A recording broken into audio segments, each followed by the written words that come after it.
Hello, dear friends. What a blessing to be with you today.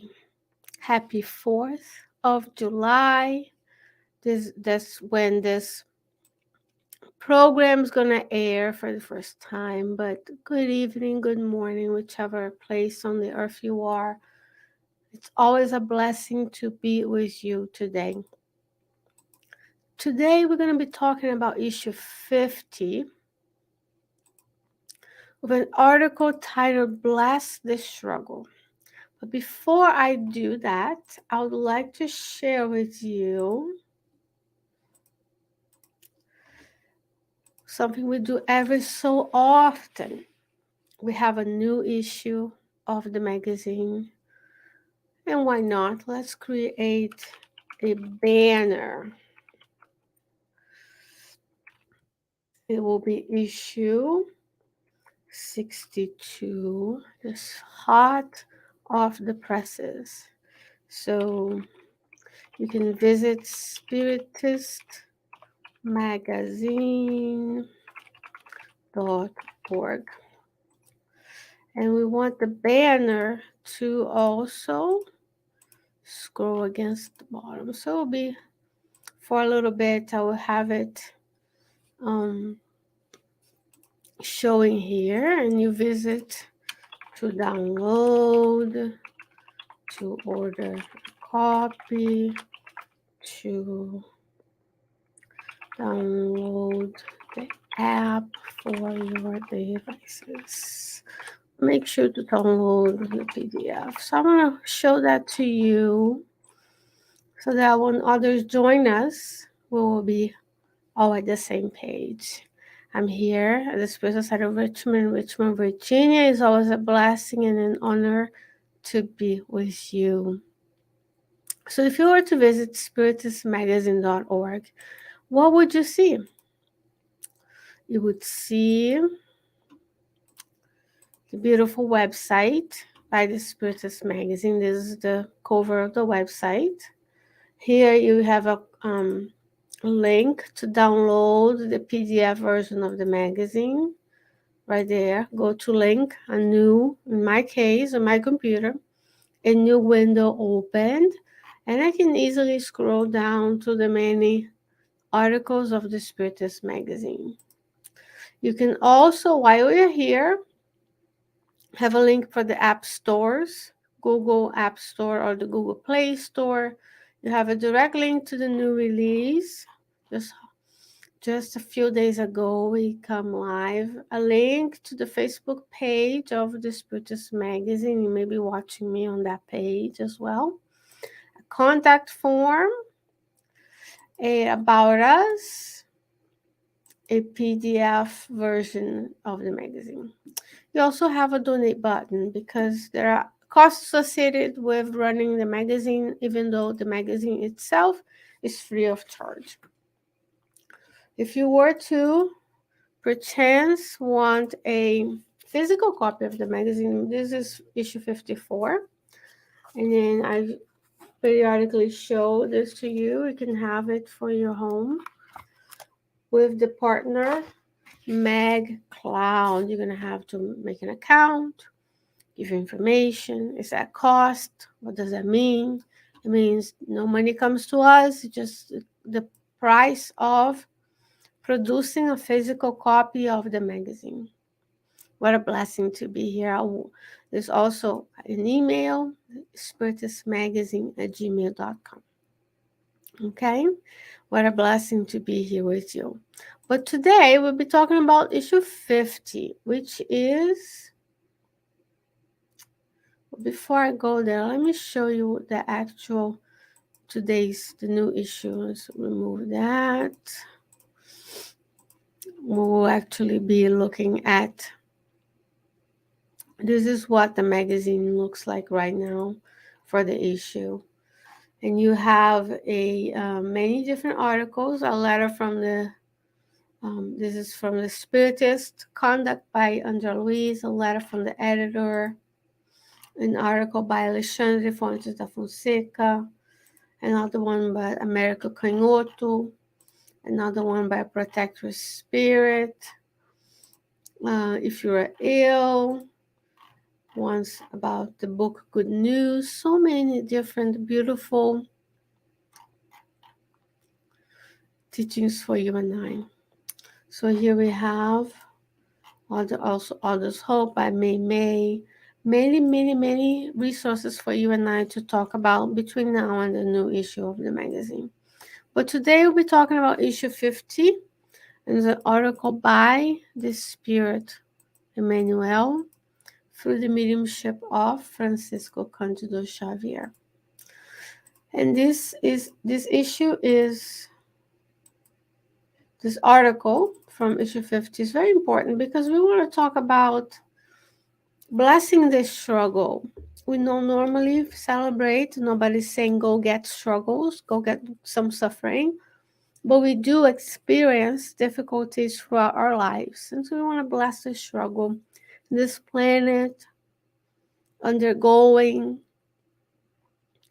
the planetary transition, there'll be struggles. There's a vicissitudes of life, the fact that we are reincarnated, and we want to bless the struggle. So let's see what Emmanuel says, some highlights of the articles, because I want to encourage you to also go and read and have your make your mind about the articles as well. He says, my friends, let us give thanks to our Heavenly Father, keeping goodwill toward humanity, our siblings. As in other times, we're together in the sanctuary of prayer. Our visit has no other purpose than to collaborate in the inner renewal that is indispensable to us, so that we may not be wasting away the resources of faith and the favors of time. So how are we in relationship to our inner renewal? Have we changed since we come in contact with the Spiritist teachings? Are we seeing an improvement from when we were younger? So now we're in the later decades of life. So when we go to our Spiritist centers, do we go in a way to honor the time and not waste the resources that we have? Time is so short on the earth. If you're blessed to live up to 80 years, 90 years will be above the life expectancy in the US right now, which hovers about 75 years old. Then how are we using those years? To compare to eternity, that's nothing. But it feels really real for us to rethink the way our relationship with time. How much time are we spending on our devices? How much time do we spend doing things that are not in favor of others?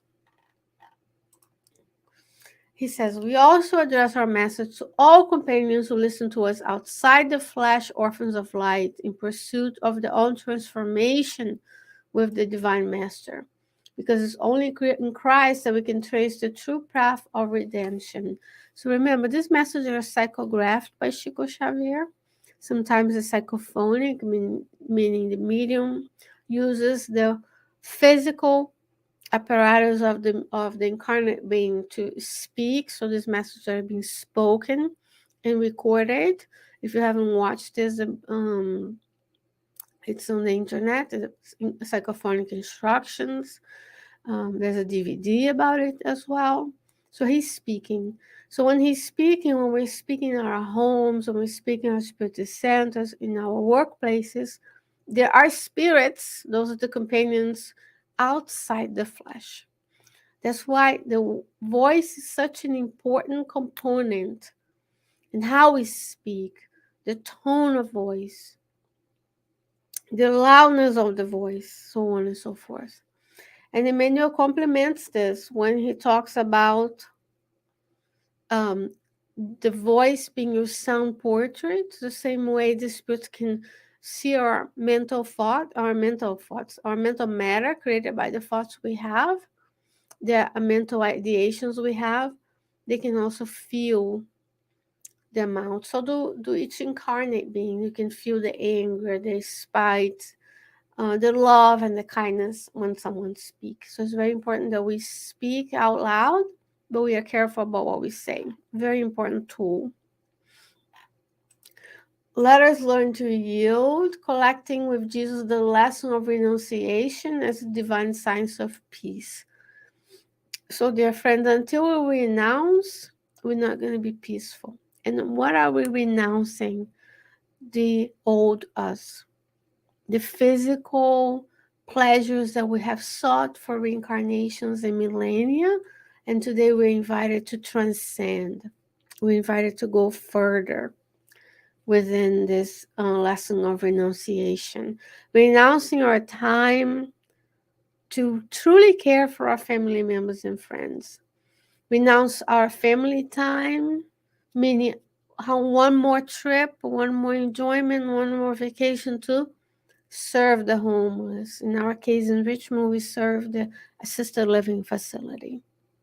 How many weekends we spend on our own doing things for ourselves when we could take our whole family to an event, a location where they learn that there's a need elsewhere. It's not all centered in our own. So that's just the lesson of renunciation. Renouncing having more, a newer car, a bigger house, a bigger job, when we could be less, have less, use less. Not only the planet thanks you, but also the resources can be funneled towards something that is in power of those who have less. We are all humans living on this planet Earth, all imperfect, and we're here to help one another. Our word constantly refers to charity, and we admit that charity is only to get rid of the superfluous material values of life when you, like we do here. If you're in the Richmond area, we go to the nursing home, assisted living, once a month right now. Soon more often. We spend about 2 hours with the residents. For us, it's nothing. What is 2 hours in 1 month? If you're centered, you feed the homeless once a month, you feed the homeless once a month. Or you go volunteer somewhere else. Whatever you do, that's nothing compared to the number of hours you spend in things that are not elevated, right? So it's getting rid of a superfluous material value. So when we go there, we see the need, how people struggle with their connections, with the loneliness, with the financial aspects of being old and needing things that they can have, right? So we can donate of our time, our resources. We also have a member who plays the guitar and the piano. So it's a very joyful moment. It's very easy skills. But for those who receive, it's so much. We could all be at the park enjoying ourselves as we live in a place that is full of parks and trails and outdoor, which has its moment, which has its time and place. But we're asking here to be more, to transcend, to be above ourselves and others.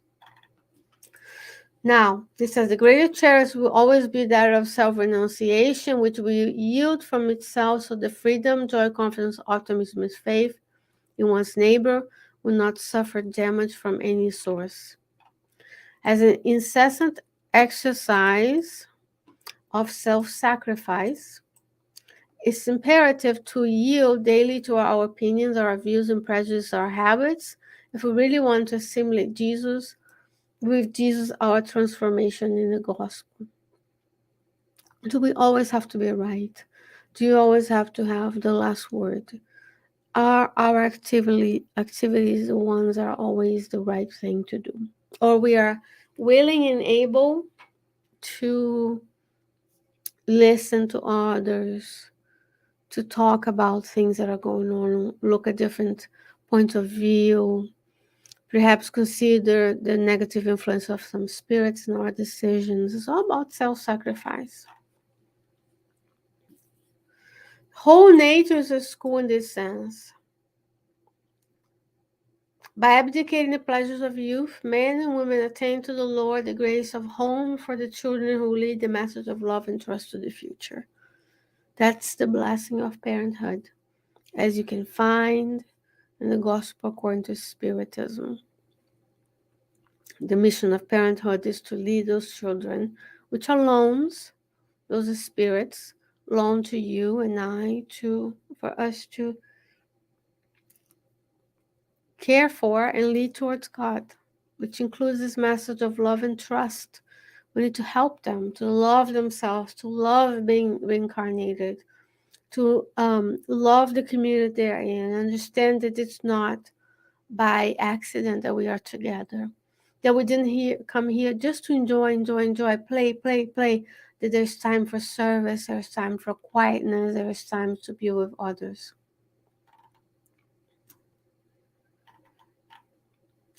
He says, meditate on reality. Especially you have already got rid of the physical wrap. Let us cultivate the renunciation of the possessions and affections in the human regard, so the death may reveal itself to us through imperishable life, revealing new light.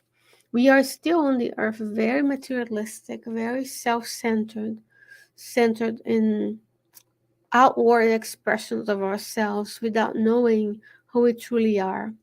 What am I here? What kind of spirit am I?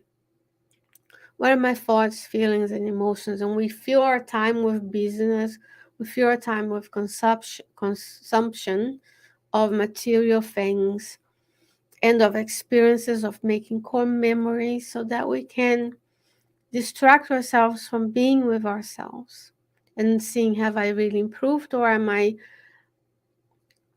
kicking the can down so that I will have to deal with it in another lifetime, in another time, maybe in another planet. We don't know, even without the blessings of Spiritism sometimes.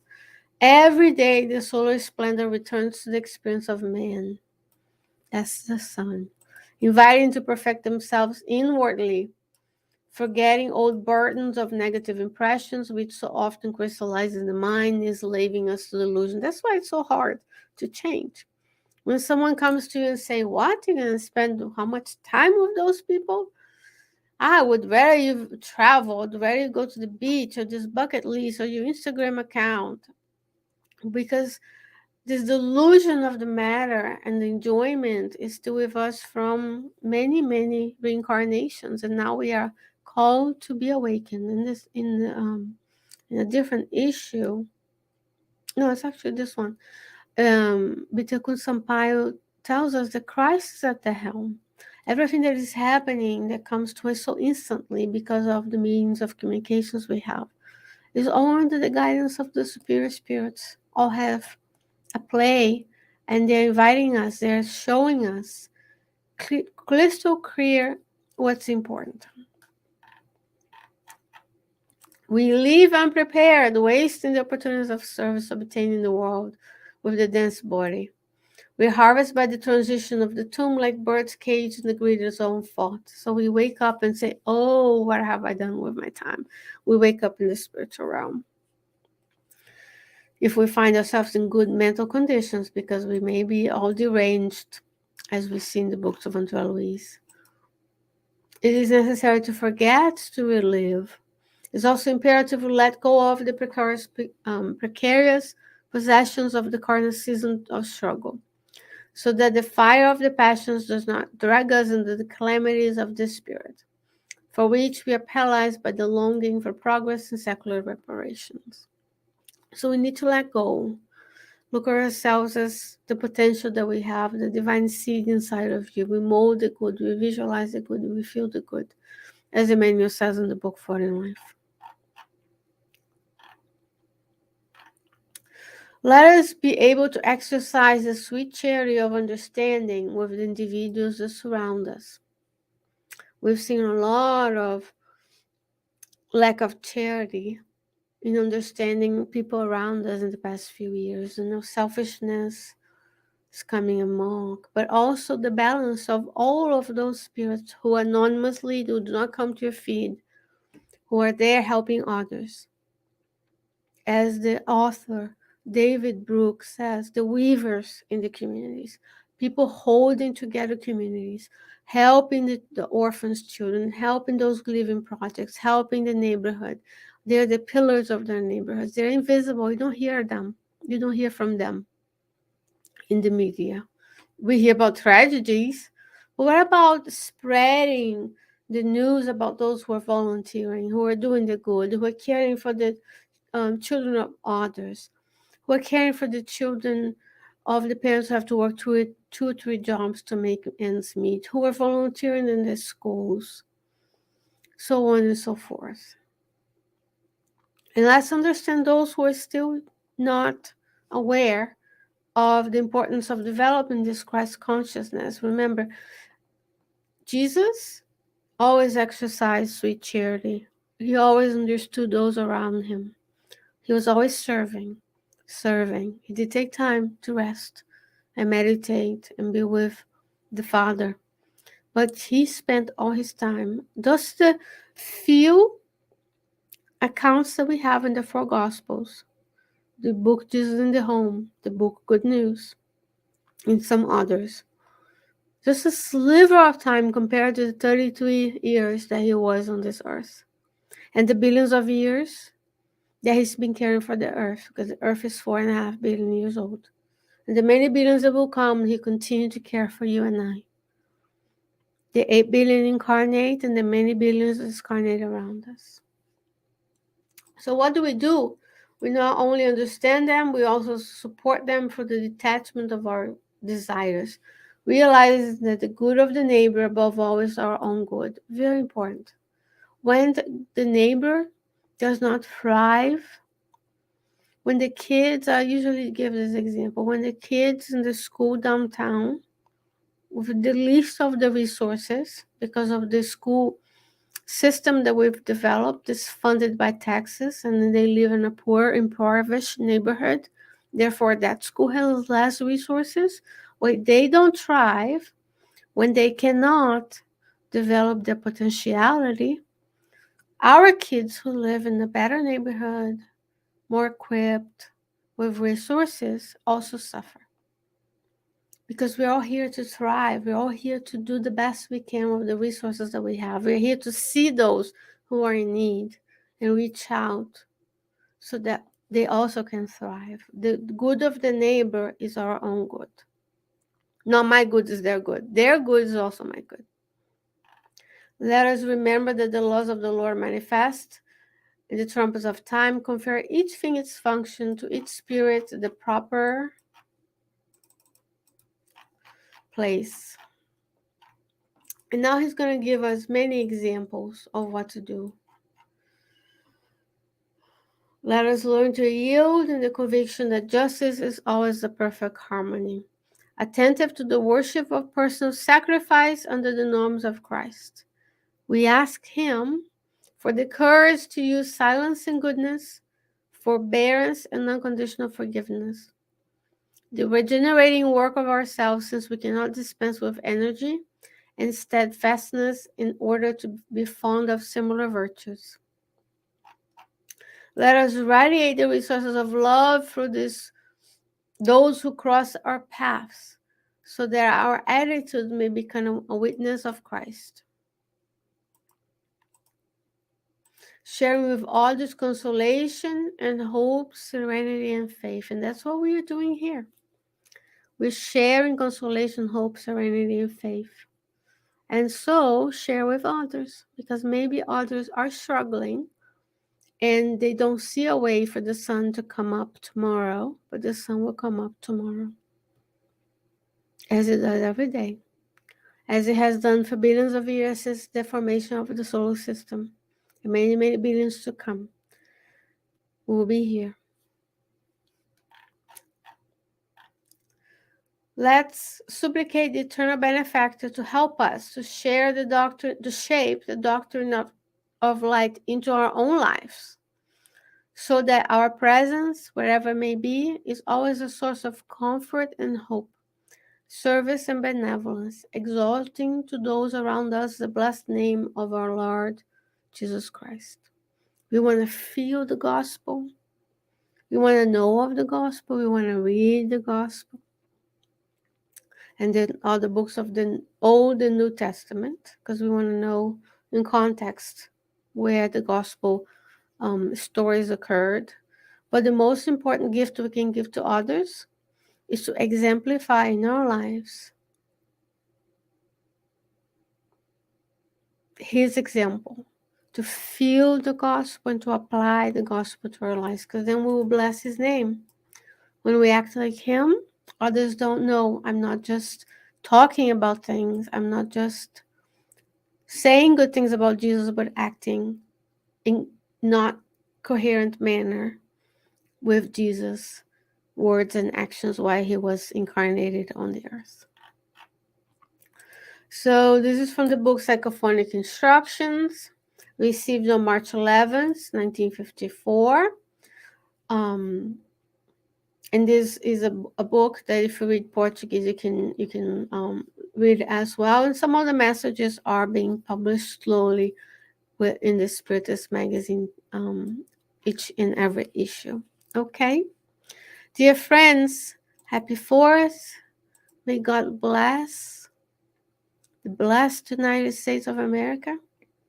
May you enjoy with family members and friends as much as he blesses all of the other countries of the world. Between now and next week, I hope you stay well, that you stay safe, and I will see you soon. Have a great day.